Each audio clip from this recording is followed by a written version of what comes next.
I found myself at 102 kilos. I was the guy waking up at 4 a.m. as a teen going kicking rugby balls going, this is why I'll be ahead because no one else is doing it. General rule of thumb in life says the more that you do something, the better you get. But number one way to be lucky is just to keep going. Yeah. Hey everyone, what is up? And welcome back to another episode of this Lifestyle Lifter show. Today I'm delighted to be joined by Simon Johnson. So Simon is the founder of Aesthetic Strength. He's a former in-person PT from Jersey in the UK to a full-time online fitness coach living in Dubai, and he boasts a following of over 200,000 on Instagram. So Simon, thank you for being here. Welcome to the show. Thank you very much for having me. I've been looking forward to this conversation. Yeah, absolutely, man. So let's go straight into it. So obviously you're in phenomenal shape. You're a great athlete, Simon. What sparked your interest in fitness? If we were to rewind the clock to when you initially started. Yeah, well, I appreciate the kind words, and I definitely didn't pay him to say that. So for me, it was just kind of a natural evolution. I played pretty reasonable level sport when I was a kid, but I literally came out the womb playing every single sport: rugby, football, tennis, you name it, I played it and I loved it. But when I was 11, I got invited to basically this performance center where it was taking talented young kids who had potential in sport and then starting giving them S&C. Sure. Strength and conditioning. Was this for rugby? Was it for football? For tennis originally. For tennis, bro. Okay. Yeah. Most people don't even realize that I played tennis, and they look at me, they're like, really? Yeah. But yeah, it was there that I fell in love with the gym. I was very lucky to have incredible coaches from day one. People always joke about my legs. I'm like, it's because I've squatted twice a week since I was 11 years old. Sure. Yeah, bro. Yeah.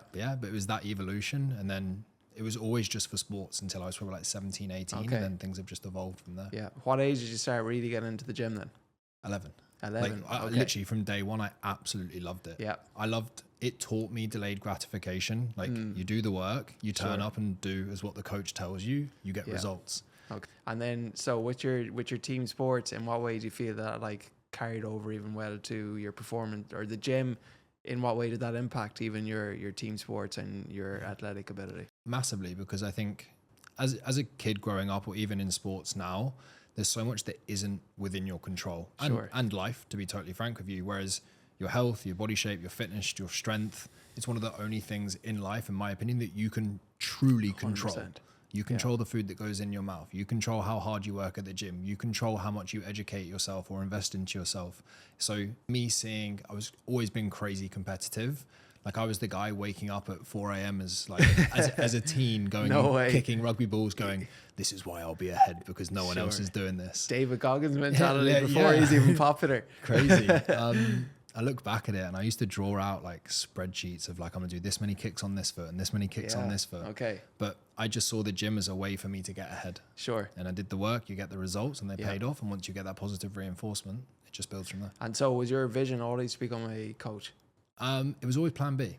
Sure. Plan A was play originally when I was a kid, professional tennis. Yeah. Simply just wasn't good enough. Okay. And being in Jersey, there was just more opportunity in rugby. Then it was play professional rugby. I trained with Jersey first team for a while, which is a championship level side. Okay. Some bad injuries. Probably wasn't good enough as well, to be honest. Okay. And then plan B was always be a personal trainer. Okay. Yeah. So when you say you weren't good enough, did that impact upon your confidence, or did you just say, look, I'm just going to keep going anyways? Yeah. When it came to the tennis, no, because I was stopping tennis to pursue rugby. The rugby, yes. I think I just kind of glossed over at the age, to be honest. I just kind of put it off as it is what it is, one of those things. And then I just put all that focus into somewhere else. Yeah. Okay. And I was lucky when that kind of happened was when I was getting old enough to now start PTing, and I had some great opportunities kind of come my way. I started PTing at 15. Okay. That was going to be my next question. 15. 15. Right. Yeah. Okay. How long were you working on the gym floor in person? Well, originally, actually, when I played tennis, there was a lady that I used to babysit for. Sure. And she was an in-person PT, and she had too many clients. And she said, would you, I know you're interested in it. If I've got a couple of clients and they're happy for you to take them through it, 'cause a lot of people knew me at the tennis club and they knew that I was into my gym and my sports and everything. So I ended up just doing a handful of sessions for her at 15. Sure. Then I got a kind of taste for it. I was like, I really like this. And then eventually went and did EIF, with European Institute of Fitness, supposedly the most highly regarded PT course in Europe. Did that at 16. I was the youngest person to qualify there. 16, okay. Yeah, and then I was on the gym floor for 15 until 24. Okay. Nearly 10 years. Nearly 10 years. What made you make the transition to online? It was always the plan.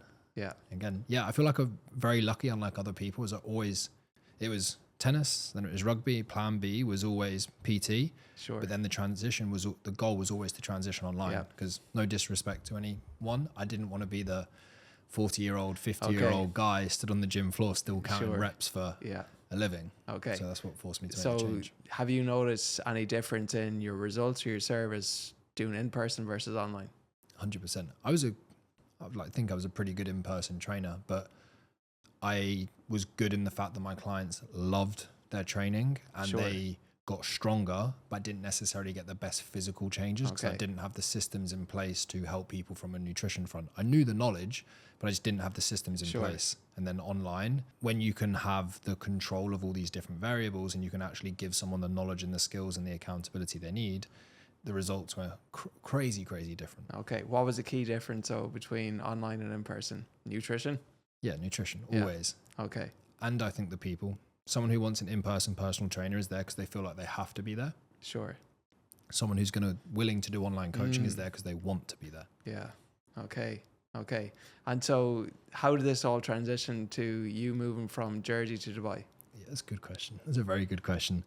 I was part of a mentorship, and back then I was very much... Jersey's, for people who don't know, it's literally a 9x5 island in the middle of the sea. Small island, like you literally know everywhere. Incredibly safe. What's the population? Like 90, 100,000. Okay. Yeah. In my primary school, my whole year, there was 17 kids. 17. Okay. Yeah, I was at a small school as well, but it gives perspective. But I was in a mentorship for the business coaching to help start developing that. That's when things really took off. But he moved out to Dubai. Okay. And there was a mentorship out here, literally just as COVID began. And there were so many stories I was telling myself, like, don't go there. You might not fit in. What if people don't like you? And eventually I got the courage to go. Sure. And I remember there's a bridge going from JBR over the marina. Yeah. Okay. I remember walking over that bridge to get the flight home. And I was like, the rest of my life just started. Wow. Just like this moment. And it was at that moment I realized I needed to spend more time in Dubai. And now I've been here pretty much for the last 4 years. What was the reason that resonated with you? I think it gave me perspective, because I think a lot of people who are very driven and ambitious, and I'm sure you can probably relate to this. Sure. When you're a kid, you never feel like you fit in. Yeah. But people don't get me. People don't understand me. You're different. Yeah, you're different. You think differently. You act differently. You go, okay, why are you waking up at 5 a.m. to work? Sure. Because I fucking want to. Yeah. Okay. Why are you killing yourself in the gym when you could be out with the lads drinking beers? Yeah. Because I want to. I've got things I want to achieve. And when I came here, I met people like me. Yeah. I always joke, I say Dubai's full of people who felt like they didn't fit in when they were kids. Yeah. Man, that's such an interesting analogy. Okay. And I guess in your end then, what are, if someone's listening, they're like, should I hire an in-person or an online PT? Like, what are some considerations, pros and cons of each, would you say? What's your goal? That's the thing. So I'd say for most people, they want to look a certain way, they want to feel, perform a certain way. So I guess physique, we'll say, and some element of performance, whether it's like run a half marathon, run a 10K, do X number of chin-ups or whatever it might be. Yeah, of course. Look, feel, perform. Exactly. The big three. Yeah, exactly right. I think unless you're, again, I always joke and say Sally from round the corner who wants to tone her bingo wings. No disrespect to Sally. She's a lovely lady, okay? Sally might be better off going to... a PT, okay, or she's never stepped foot inside the gym. But I think as long as you can get a foundational, you can do a basic squat. Your form doesn't have to be perfect, but you know kind of what you're doing. Online's way better. Yeah, way better. And I also don't, bar a few exceptions, show me a very, very good coach who's still on the gym floor. Yeah. Okay. Everyone's gone online. Interesting. So with your training then, Simon, you're like, a lot of people, they want to look, feel and perform a certain way, yet they just train like bodybuilders. What would you say the difference between aesthetics and performance? I think they're so closely linked though. Sure. You don't increase your performance without looking a certain way. Yeah. And if you push your performance, you end up looking a certain way. So I think they're so linked, but I don't know if you're similar. Like my training has been on such a big evolution. It was all performance based with rugby, and sure, hey look, we did curls at the end of sessions because the boys wanted to fill out their rugby shirts. But then I came out of rugby and I went all aesthetics focused because I hadn't done it and I wanted to look a certain way. I did photo shoots and things like that. But yeah, they're two such entwining things. And I think the industry's gone through a massive pivot recently. Sure. So when you were just doing solely rugby would say, what's the difference between that and just doing, would say, something like prepping for a photo shoot? It's more just foundations. Sure. I think when you're sports performance, it's very much like you have your key compound movements, and it's about how do I move well, effectively, and efficiently. Okay, you train movements rather than training muscles. Sure. Yeah, I like that. Yeah. So strength and conditioning is how do I do something that allows me to perform better at a certain outcome? How does it allow me to feel stronger in attack, or how does it allow me to run faster, change direction faster? So you're doing it for a specific outcome. Yes, you're doing aesthetic training for a specific outcome, but it's like, hey, I'm doing chest press, so my chest looks bigger. Okay. It's the functionality behind it, in my opinion, that's the biggest difference. Yeah. So what are some mistakes then, even just as an in-person PT to online coach, that you see, guys or girls make in the gym? Biggest mistakes. Still doing chest day, back day, leg day. Yeah, the bro split. The bro splits. It's getting roasted these days. It is getting roasted these days off the back of my reel. Everyone's decided to recreate. Yeah.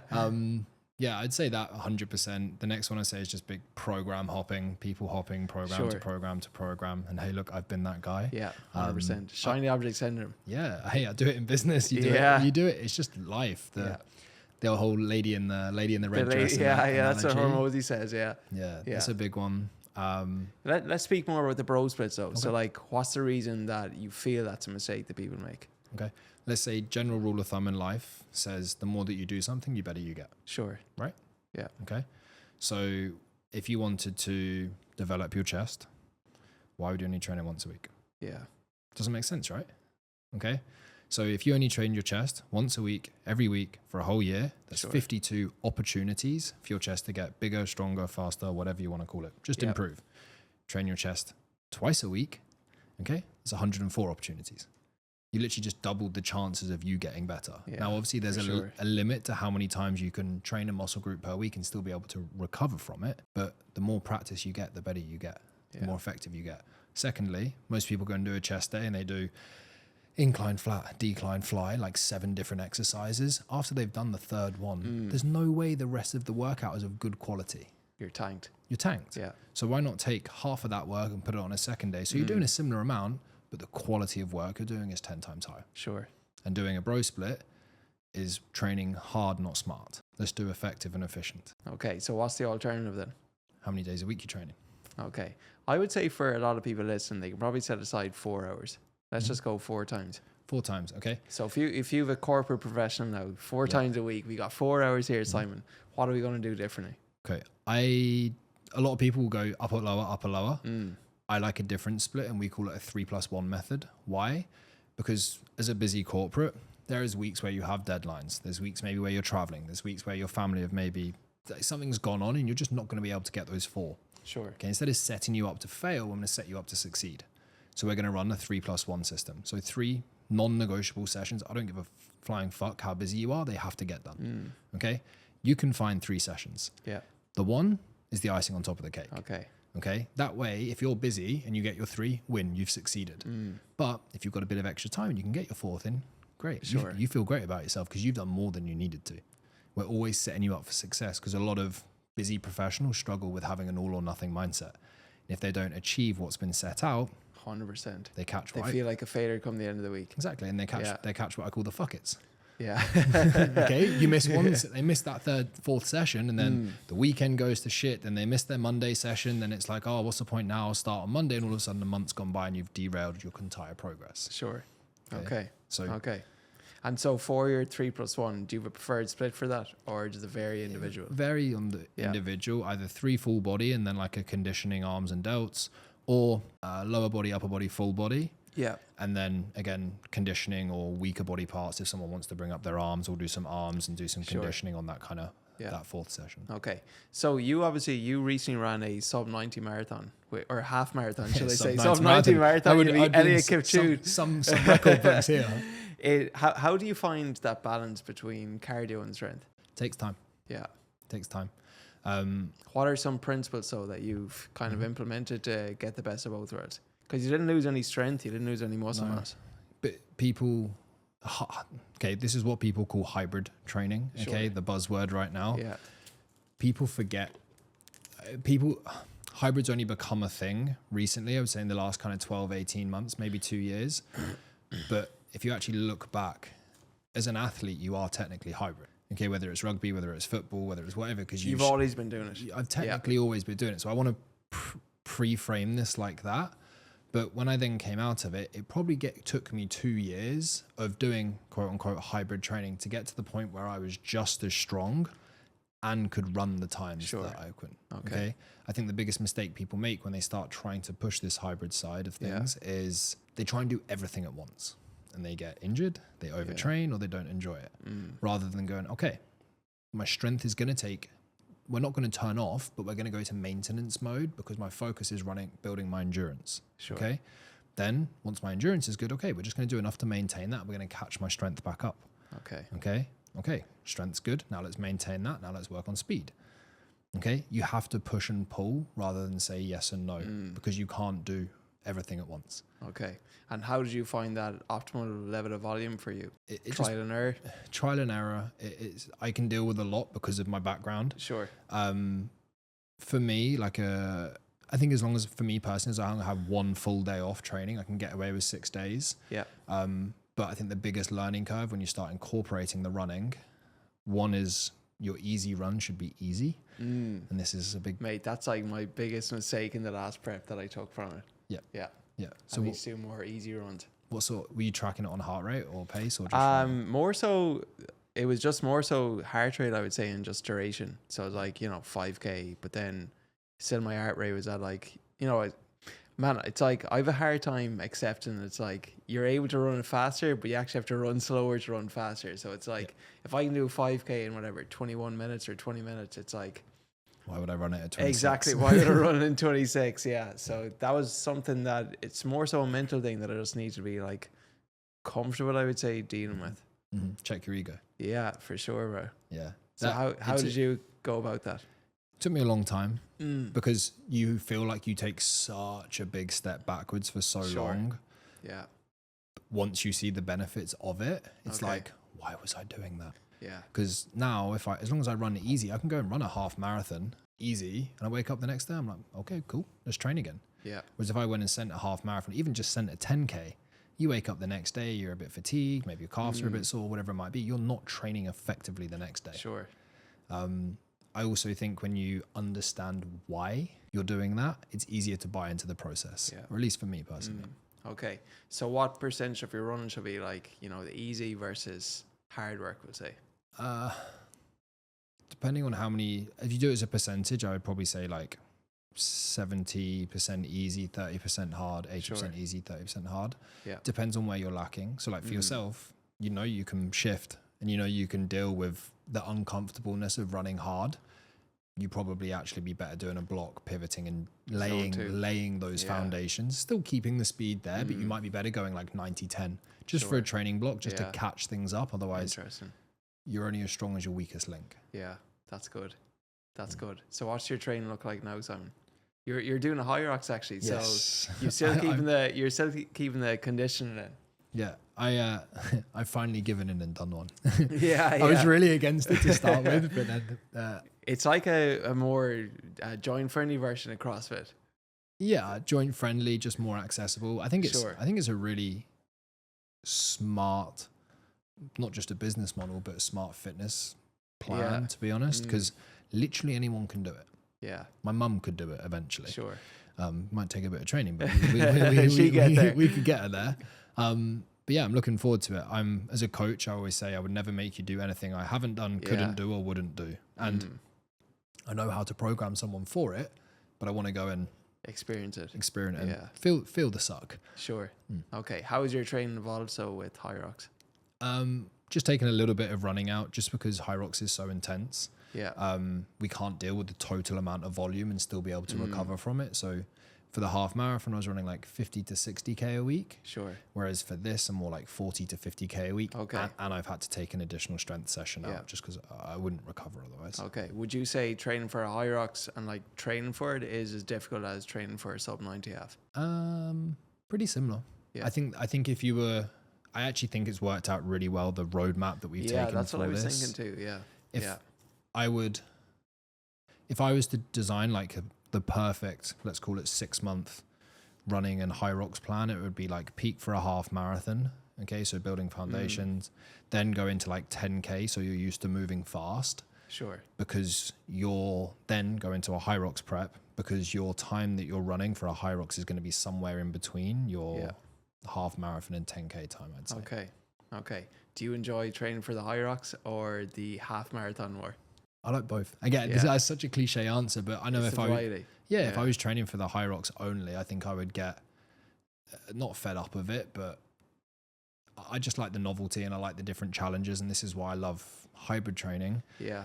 For me to go and add 5 kilos to my squat PB now, it'd probably take me a year. Like legit. Sure. Yeah. But gains are slower. Gains are so slow. Whereas when you have this hybrid, you can do a Hyrox, then you can take a 5K, and then you could do a 10K, then you could do a half marathon. Then you go, okay, great, I'm gonna do a little mini cut and run a photo shoot. Like there's so many avenues that you can go through to see progression. And so if someone was just getting started, then like where would be a good start point for someone who wants to combine both? Combine both. Train for a half marathon. Let's say, I'd even say just a 10K. I think a lot of people like just do a 10K, do a Hyrox, something like that. Yeah, 10K is a good entry. I think Hyrox is hard enough to do things isolated, and then Hyrox you're going to bang them all together. Yeah. I think if you want to depends if you want to do it or do it. Okay, sure. There's two different. Like experience it versus actually perform. Go and give it your best shot. Yeah, I think three strength sessions is always going to be the foundation, and then 2 runs a week. I don't think you need any more than that. Yeah, good. Okay. So you mentioned there earlier that when you transitioned from in-person to online, the biggest thing was obviously nutrition. What are some of the nutrition principles that you coach your clients on? Calories, protein, hunger, taste. Okay. Talk. Yeah. Okay.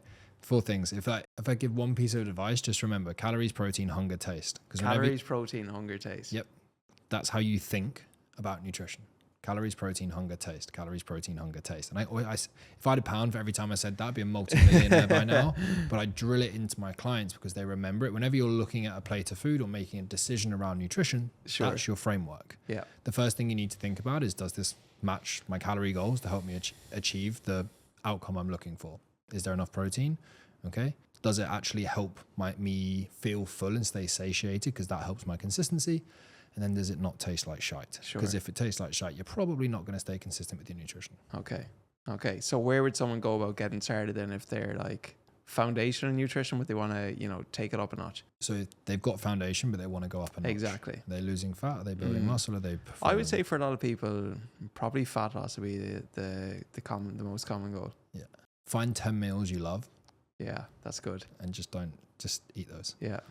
There was a study done, and on average, people eat the same 10 to 12 meals on repeat. Oh, 100%. People are like saving all these fancy recipes online. It's like consistency beats variety, especially starting out.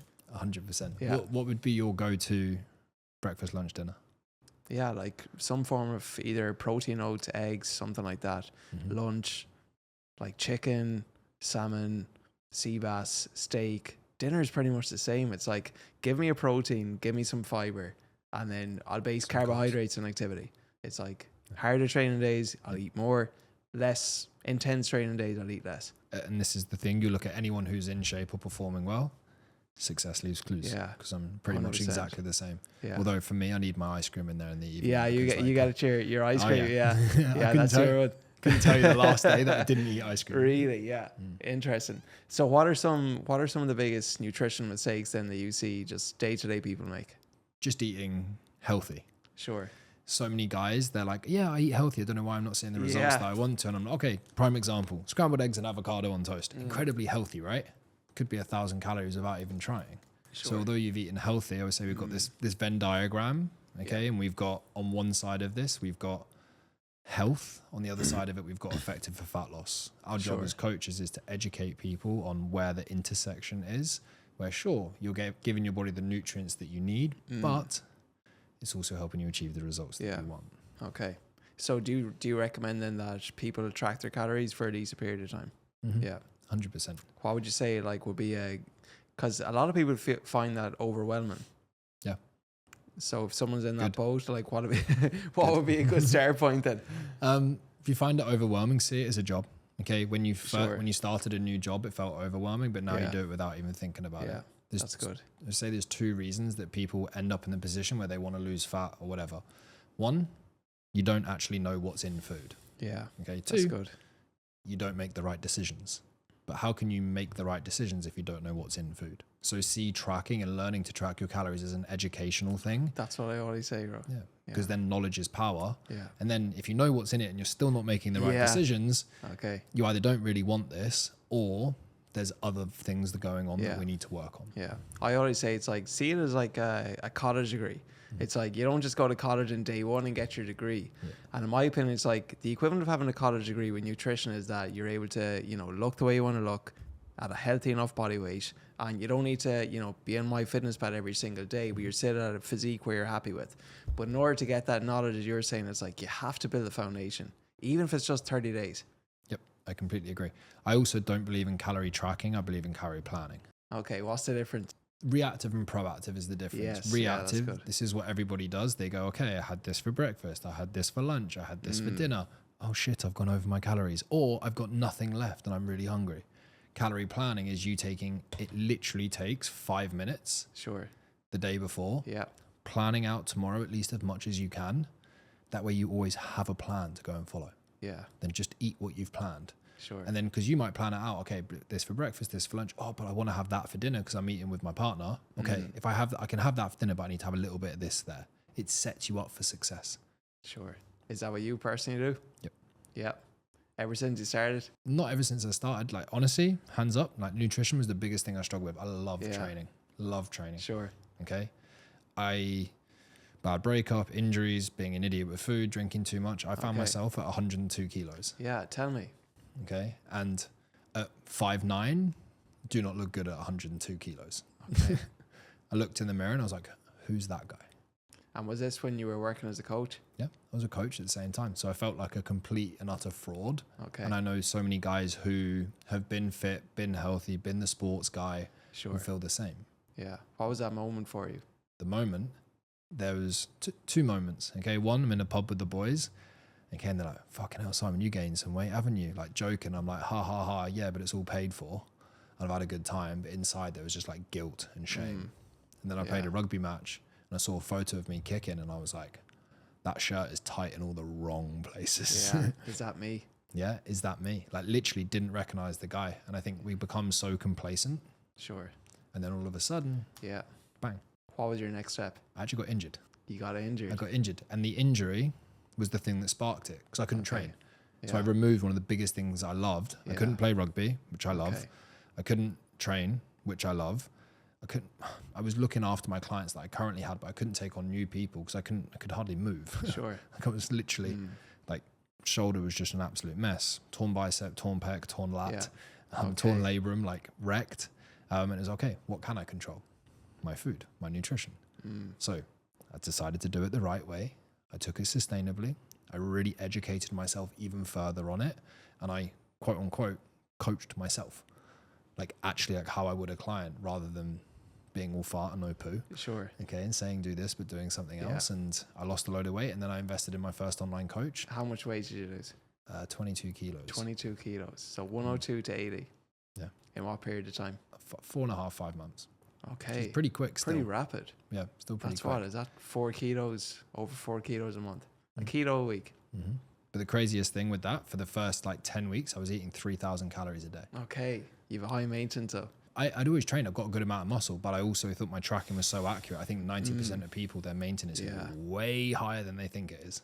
Sure. But they're just shit at tracking. Yeah. Okay. And so what difference did you notice in yourself when you went from 102 to 80 kilos? Proof that I can do what I say I do. Yeah. That's why I love fitness. And I think it's so hard to explain to someone. A transformation is more than a transformation. Sure. It's who you become and what you develop in the process. And it's the confidence you build. Because so many people, everyone listening to this, and me and you included, you've said once in your life, I'm going to drop 5 kilos. And guess what? You don't do it. Or I'm going to hit this PB and you don't do it. I'm going to do this at work and I don't do it. But for so many people, their transformation, it's the first time in their life where they've said, I'm going to do this, and they do it, and they become a person of their word. Yeah. And that bleeds into every single area of your life. So speaking of mindset, becoming a person of your word, like what are some of the difficult things about even just getting in shape that maybe people aren't actually prepared for? This comes back to one of my favorite questions of all time. And do you know Kieran, Total Mental Performance? Yes, yeah. Amazing bloke, and I owe so much to him. He's an incredible friend of mine now as well. Yeah. I was going through a time of business where things were a bit stuck and I was getting really frustrated. And he just turned around to me and said, what's the downside of you achieving your goals? Yeah. Which is a really backwards way of thinking it, because everyone sets these goals, whether it be to lose weight, whether it be to grow a business, but you never think, what's the consequence of that? Because that's the real thing that's stopping you achieving the goals you want. And so when you asked yourself that question, what came up? For me, it was fear of saying and getting rid of a lot of people in my life. Yeah. Okay. Oh, what if I don't find other friends? What if this happens here? Sure. Okay. That was probably the biggest one from a business perspective. From a personal perspective, I tried so many times and failed. I think I think it's easier for people to commit and say they're going to do something, but never truly commit. Sure. Because in their head, they know they're not going to do it anyway. Yeah. So it's easier for them to go, oh yeah, I just did this. So how would you, because I think a lot of people, it's like, I'm successful in my business, I'm successful in my family life, but like this is the one area, fitness can be sometimes the one area. How would you go about building someone's confidence if they've tried before, but they've never been successful? You got to look at this in multiple faceted thing, and everyone is obviously different. I think one, they need to understand why they haven't been successful in the past. Yeah. They need an aha moment. You basically need to diffuse it and show them that it's not their fault. The vehicle that they were in were wrong. The timing was wrong. Because they're like, oh yeah, I can do this. That was just the reason. Okay. Yeah. That's kind of like a coaching play just to get someone bought into the process. And then it's the tiniest, smallest little goals. Okay. Which is why when I did my cut, I didn't go, okay, great, 2,500 calories. Because I knew for me it'd be hard. I was like, cool, I can do 3,000. And guess what? I did it and I felt fine. It felt easy because it's 3,000 calories. A lot of food. A lot of food. Which we couldn't weigh that. Yeah. Yeah. But I was 102 kilos. Yeah. Like I was a big boy. Okay. I was also doing a shitload of steps like I always have. Yeah. All right. But guess what? Okay, I did a week. Great. Sure. Win. That's a win. Okay. So I love the pre-planning for you because you always finish the day on a win. Okay, win. I'm setting tomorrow for success. You wake up when your alarm fucking goes off. Win. And you just have to stack these wins. That's and good. Eventually you become, we talk about becoming a man of your word, but that starts from the smallest thing of like getting up when your fucking alarm goes off. 100%. Making your bed. Like all these little things, but it's like a win, a win, a win. So you seem to be, you're big on the mindset, personal development. Aside from, so you worked with TMP, where was that start point for you? Did you read any books when you were younger, or was it just like athletes you looked up to, or what? Yeah, all of my role models that you would probably look at as a kid, it was Nadal, it was Johnny Wilkinson, it was just sportsmen. But what probably started me on the personal development kind of mindset side of things was more coming out here and then actually being able to have those open, honest, vulnerable conversations with people. And it was a bit easier because you don't really know them. Sure. But it's like the feeling of not fitting in, the feeling of how that then translates. I'm like, oh, you get it. But I'm at home if I brought that up. Like sometimes people are like, what the fuck are you going on about? Okay. Because people didn't get it. Yeah. And then Kieran spoke at the event and I was like, well, you're literally describing me here, and took a leap of faith. With you. Yeah. Yeah. Okay. How important is working on your mindset, whether it's for developing your fitness, for your business, just in general? Everything. What's your personal development practice? Nothing crazy, to be honest. Okay. I've gone through periods where I've worked on it more, and I've worked with Kieran. Okay. And I was doing a session every week with him, and I talked to him about things. Yeah. For now, one of the biggest, I know what makes me feel good. I think anybody's version of success is a recipe. Okay. And everybody's recipe is different. There's a million ways that you can make a spaghetti bolognese. Sure. Everyone's got their own little flair that they add in there, right? I think once you know your recipe, all your personal development needs to be is being able to be reflective enough to know when you're missing an ingredient. Sure. Prime example. Okay.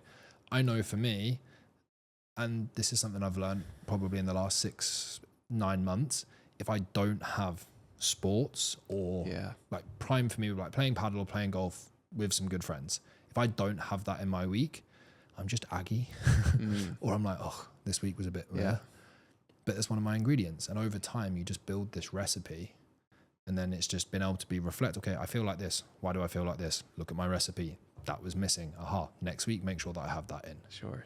Yeah. Okay. Being aware of your triggers. Yeah, exactly. What's in your recipe?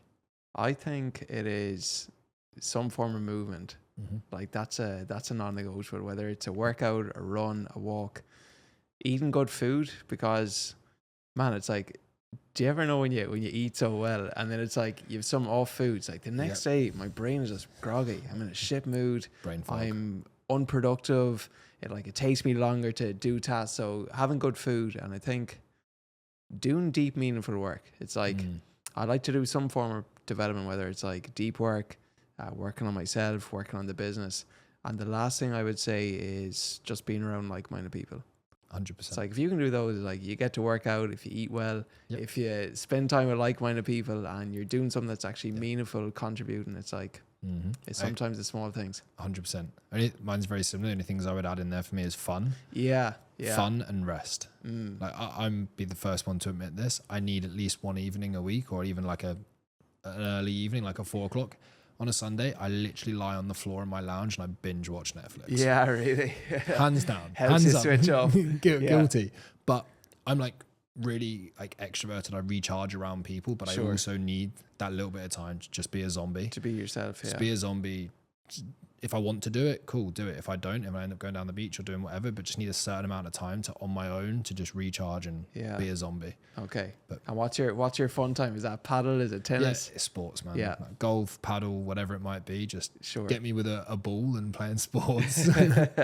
Perfect. Okay, Simon, this has been awesome so far. Let's finish up with some rapid fire Q&A. So first of all, from building your brand from in-person to online PT, what has been your biggest lesson? If you work in the online space, it's your job to post on social media. Sure. Yeah. Just don't miss. I don't care if your content's bad. It's going to be bad. If I look back at some of the videos I made when I first started, I cringe inside. But just post. Yeah. Okay, I've literally had clients sign up with me because they're like, you're just so consistent at posting. Yeah. And they're like, if you can be consistent there, I know you'll be consistent. Yeah. I used to be a teacher. That's the equivalent of like just not wanting to show up at work. It's like, it's part of your job. Yeah. Yeah. You get to do it first. You have to do it. 100%. And okay. That transforms to everything as well. When you hear the word successful, who is the first person that comes to mind and why? That's a great question. The first person. I'm going to give you two answers here because I don't think I can do one. And this is the problem, is you don't know this from... Sure. You don't know this from the inside out, but I want to also pick someone that some people can probably relate to. I think Chris Williamson's something I probably really resonate. Yeah, he seems very content. He seems like he's worked on himself, and he seems like he's developed in a lot of areas, but also now doing something that he's really passionate for, and he's managed to achieve success. And I also think an element of freedom out of that too. That's one person. Okay. I think from like a mindset, I very much respect what he's done. Ryan Fisher, just from the location freedom and the life that he's like been non-negotiable in terms of this is what I want to do. Yeah. I don't think I could give you any one single... like character traits from each of them. I thought you were going to say Johnny Wilkinson, bro. Yeah. I think in terms of like I think I can take like the physical attributes of here, the psychological attributes here, the business here, but I think he is very determined on what your definition of success is, and my definition of success changes. Sure, it changes every year or so. Yeah, Chris Williamson, honestly, it's like what people see now is like the Alex Hormozy, they see the Tony Robbins, they see all these huge guests, but like what they don't see is that he's done over 1,000 episodes. Yeah, well into the 1,000 at this stage. Yeah, it's crazy that people don't see. So I think it also just shows the power of consistency. Yep. The number one way to be lucky is just to keep going. Yeah. Keep going. Okay. Next up, so what is one fitness myth that most people should not believe? Should not believe. Oh, so many. Where do you start? One that I feel would be extremely useful for people, and I feel like it's trending right now, is intermittent fasting is not this magical thing that makes you lose loads 100%. Of fat. And and I say this because I used to be the guy that'd be like, oh, push breakfast back, condense my eating window because it will help me stay more consistent. In fact, I did the opposite. If I have a good breakfast with protein, carbs, and solid fats, I'm actually way less hungry throughout the day. Okay, I'm the exact same, bro. Yeah. Yeah. I think the performance training has something to do with that as well, just because you're burning so much more. Yeah.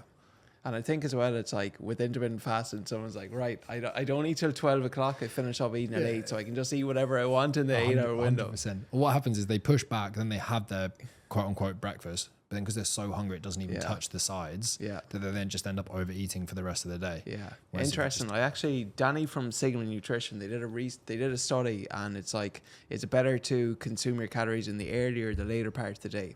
Ironically, what the research found is that, like, naturally enough, you're going to be more active during daylight hours. So if you consume more of your calories in the earlier part of the day, it had like more of a positive impact on fat loss. Obviously, calories in, calories out is still the most important thing. But for me, I just found it's like sometimes I tried to not eat until like 11 or 12 o'clock, but then I'd be starving come the evening. Exactly. And I was like, then it's like you just identify patterns. It's like, okay, when I skip breakfast, when I push it out, okay, sure, I'm saving calories up till midday, but then I'm actually over consuming at night. The consequence then of that, 100%. I actually look forward now, like I eat within big breakfast first thing. Absolutely. Like breakfast is my favorite meal. Hands down. Okay. It's I also think with that though, one of the reasons that people try and think about it pushing it back is because from a psychological factor, your willpower is obviously going to be weakest in the evening.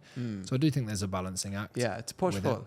Again, there's many ways to skin the cat. If you could train one celebrity, who would it be?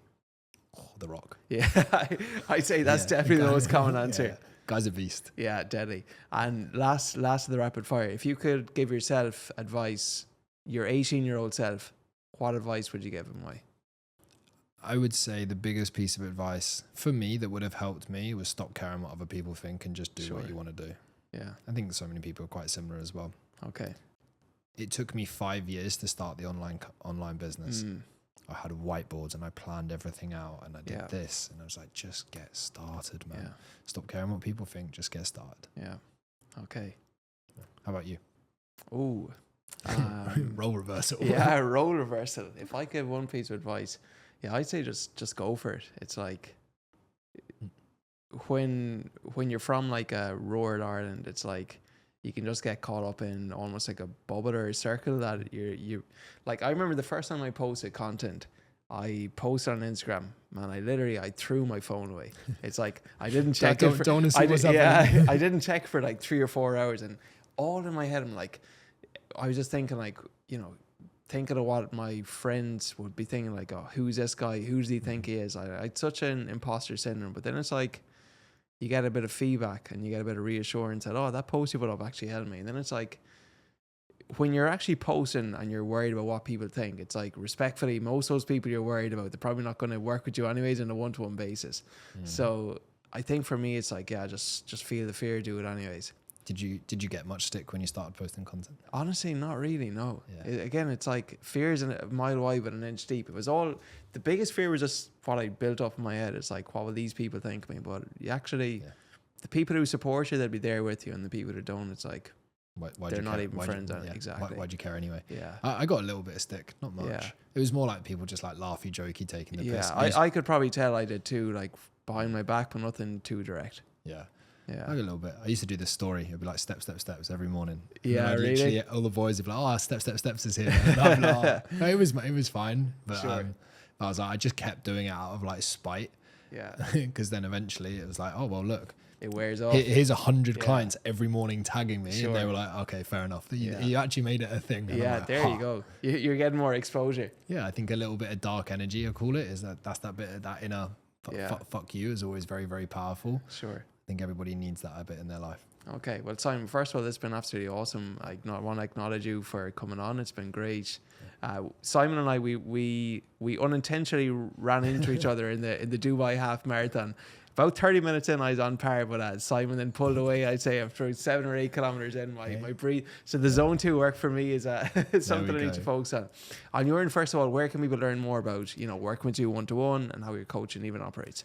Yep, just really easy. Instagram, Simon Johnson Fitness. Same across any other platforms. Yeah. Facebook, LinkedIn, Twitter, YouTube, TikTok. Make sure you follow Simon. I'll post a link in the show notes. Final question, so Simon, because this is the Lifestyle Lifter show, what is your definition of living a successful life?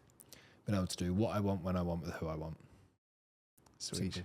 It's been like that since I was 13, 14 years old. Obviously, it push and pulls within that. What about you? I think the three things that I said there, it's like being able to do deep, meaningful work, spending time with good people, and like just having some element of fitness, good food, and maybe some fun as well thrown in there too. It's like those three things. We'll have to get you on the golf course, mate. Yeah, definitely, man. That's the next one for me. Perfect. Simon, it's been amazing, brother. Thank you very much. Thank you for having me on, mate. Appreciate it. Brilliant.